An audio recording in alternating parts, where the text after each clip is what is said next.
This video is brought to you by patreon.com/worsttake. Get access to exclusive live streams and Discord servers, on-screen shoutouts, and early access to some videos when you join now. Help make sure that we can continue to make content like this by supporting the Patreon. Links are in the description down below.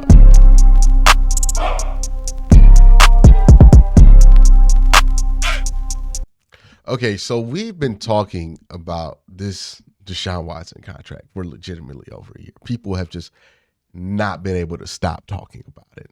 And I think there's a reason for that. I think a lot of ownership in the NFL is invested in making sure that you, the fan, are as mad as possible about this contract that doesn't really affect you in a tangible way, or really the team in a way that's more or less tangible than having a quarterback under contract, right? Like, we notice this whenever quarterbacks get paid, despite us knowing that quarterbacks are the most important player on the field, that quarterbacks or teams that have elite quarterbacks tend to be able to win championships a lot more easily, and that you need a really good quarterback to be successful. Every time one gets paid, we got all kind of propaganda that comes up, right? For the longest time, they told us quarterbacks who got paid could not win the Super Bowl. Mind you, quarterbacks who got paid got to the Super Bowl all the time. They just didn't win it because Tom Brady existed, right? And Tom Brady never took over a certain percentage of cap. And that was the arbitrary number that we decided, hey, if a quarterback makes over that, he can't win the Super Bowl. Then Pat Mahomes wins it at like a $50 million cap hit. And, well, nobody cares anymore, right?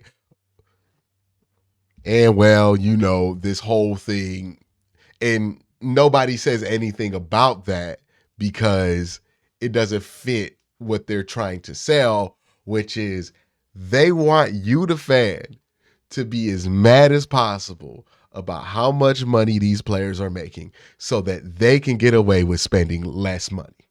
That's the game. Now, Rich Eisen has a video, and Rich Eisen is one of the people that I would categorize that usually does the bidding for NFL owners when it comes to what they want out there in the media. I don't think he is somebody who is absent of his own opinions, but I do think that he has some pretty pro-ownership opinions, and how he phrases these things I think are a little bit suspect. Let's talk about him talking about the NFL escrow rules. And if you don't know, the NFL escrow rules are that if you guarantee a contract, you have to put in 80% of it into escrow. This came about because in the 70s and 80s and even all the way up until the 90s and I think early 2000s, NFL teams were frequently going teams or team owners were going bankrupt on these contracts that they owed players. It got to the point to where it got ridiculous. They put this protection in not only for the players, but for ownership, to make sure that owners weren't guaranteeing contracts that they could not afford, and players weren't getting guarantees that were not guarantees. So in order to have those protections, they put this in place. And that's why the escrow rules are what they are. I think you have to put 80% of whatever is the guaranteed money over the life of a contract in an escrow account. And that's an ancient rule that was put in place, I think, to the benefit of the players, to make sure that an owner is not like, yeah, I guarantee you the money, and then all of a sudden they're insolvent the next day and, oh, I don't have the money for you. And I think that was put into place back in the day when it was possible for NFL owners to potentially turn up insolvent, which is... Okay, so notice the phrasing here, right? Back in the day, ancient. Now, ancient isn't what I would describe something that happened 30 years ago. Like, this literally happened with Andre Rison. But that phrasing aside, he's making it seem like, oh, this is something that they had to do in the olden days when the NFL was just forming, and this is how they were able to survive, and that's why the rule exists, which completely ignores that the NFL owners have made no attempt to change this rule in that time period, right? Like he's acting as if they forgot about the escrow rules. They have been fully aware of the escrow rules. The reason NFL owners have been in favor of the escrow rules up until this point is because it's been such a deterrent for NFL teams to give these contracts because of the 80% escrow rule. And that's part of the reason why it's so high. In reality, it should probably be closer to 55 or 60. There's no reason it needs to be at 80 unless every NFL team is going to be bankrupt pretty soon or something like that. But they made it 80 to discourage other teams from giving the guarantees. So this is a rule that in a way, in theory, protects the players, but it's something that the owners have been using to protect themselves more than the players, because they can always point to that as an excuse. That is why it's never changed. If the owners thought this was a legitimate issue for them keeping their players, they wouldn't do this. Now, what happened or what's happening is that it is now backfiring on the owners that they did this whole way of going about it, because now they're saying, oh, quarterbacks are going to get guarantees, which means guarantees are going to go up for every other position, which means all of a sudden that 80% thing is not going to stop people from getting these guarantees, which means more money that we're going to have to spend. We should go back down to 50. But now they're in a bind because now they have sold that 80% escrow rule in the NFL as a player protection. So now if they want the players to give that up, they have to give up something.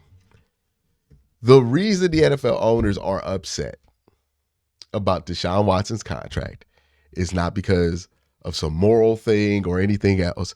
It is simply a labor dispute. They do not want to be in a position to be this vulnerable in the next CBA.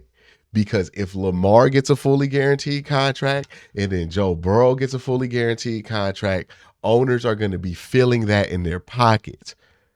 They're going to want the escrow rules to change to 50%. Or something like the NBA does, where it's just 10% of the entire league's guarantees are put into a pile in escrow and is guaranteed by the whole league. But in order to change it to that, they have to give something up, because the NFL players are giving up a protection, because that's what you told them it was. You told them it was a protection. You want me to get rid of a protection. You got to give me something. The NFL has never been in a situation with the NFLPA to where the NFLPA had more than the average amount of leverage over the NFL. Right? The NFLPA has historically been perceived as weak because they have had weak amount of leverage over them, because they represent so many players and these players have to pay to play to make a living, that you can't just go all out and strike. People going to break the line. We saw that. So what's your leverage in a normal situation? You don't really have one, because the owners don't really want nothing from you except for to lower your wages and to get you back on the field. Now, all of a sudden, the owners would need something from the players. And that's a position that terrifies NFL owners. That's why they're acting like this. And now what I see, or at least I don't think Rich is doing this intentionally, but what Rich does in this video, and we'll continue watching, is tries to make the argument that the players should give up a protection to the owners for free, for the hopes, just cross your fingers and hope that some of that's going to trickle down to them. This is the argument that Rich Eisens is going to make here. And if you don't believe me, listen. Certainly when, say, YouTube is giving, over the lifespan of a contract, 10 figures of money to the NFL for a product that the NFL doesn't produce, the NFL just gives the right to rebroadcast. Others produce, others rebroadcast, others stream it, and all they have to do is say, yeah, you can do it. and get 10 figures of money put into their pocket to be split up. So I would say if I'm the players in the next collective bargaining agreement, if this is something they can do, I would say get rid of that rule. Or take it down to 50%. Or just say, you know what, we're not going to require that large of amount of money. Right. Okay, again, this man is arguing that the players should argue to roll back their own protection for nothing in exchange except for a hope and a pinky promise from the NFL owners that we might give you more guarantees if we do this. That's really what he's arguing for. Now, again, people in the comment section are going to comment because there just is a portion of people here who cannot help but defend ownership for whatever reason. I don't know what goes into that. That is not how I get down. That's not how I was raised. But there are some people, for whatever reason, nefarious or not, they got to get down here and fight for ownership because they feel like the ownership getting picked on. I don't know. But they're going to get in there and say, well, Quincy, it would help them because the guarantees are what's stopping them from being able to afford the guarantees on the contract. And it's like, really, afford? We just established, Rich Eisen did there, that the NFL makes ridiculous amounts of money with ridiculous profit margins because they don't produce their own television. They only really sell their rights, and they get billions of dollars to sell their rights. Rich Eisen also pointed out that the NFL makes billions of dollars from each network, and it's what, YouTube, so Google, Amazon for Thursday Night Football. You have Fox, you have Disney, which are the same thing but different contracts. So Fox, Disney, NBC, don't forget that, NBC Universal, and then every other broadcast partner that they have gives them billions of dollars. Billions of dollars. But they can't afford escrow payments. And I'm supposed to believe that despite the fact that the NFL is making record money, that the 40% drop in escrow requirement is going to be what opens the floodgates on guaranteed contracts? You would be a fool to believe that. You would be a fool to believe that. Like, legitimately, that would be foolish. If the NFL owners want you to get rid of the 80% escrow rule that they kept in place to be predatory, and now it backfired on them, they've been selling it to you as a protection, it's your thing to barter now, then if they want you to give that up all of a sudden because it went bad on them, well, then they gonna have to give up something in writing. It can't simply be a handshake agreement that, hey, maybe we might get more guarantees if we bring this number down.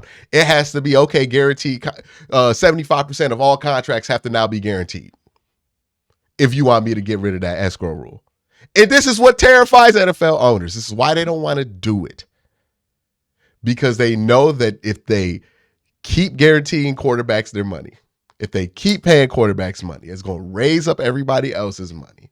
And that's going to put them in a situation where they don't have all the leverage. They still got most of the leverage. Now, it ain't going to be the NFL players ain't going to be able to get everything out of that negotiation, but they will be able to get something which is better than what they've gotten the last few negotiations. And that's what this is. This isn't about DeShaun Watson. This isn't about Jimmy Haslam. This isn't about the Cleveland Browns. This isn't about how good Lamar Jackson is at football. This isn't about Lamar Jackson as a person. This is a labor dispute. This is a league that makes billions of dollars, can afford whatever escrow that percentage that they put into place, can afford it, trying to save more money. That's what it is. It's a labor dispute. This is them not trying to give leverage to the NFLPA. So every time you hear about DeShaun Watson, his contract, how mad the NFL owners are, just know it ain't got nothing to do with us or the Browns. It's got everything to do with them trying to fight a labor battle. But that's my thoughts on this. Let me know what y'all think in the comment section below. Y'all have a great day. Have a good night.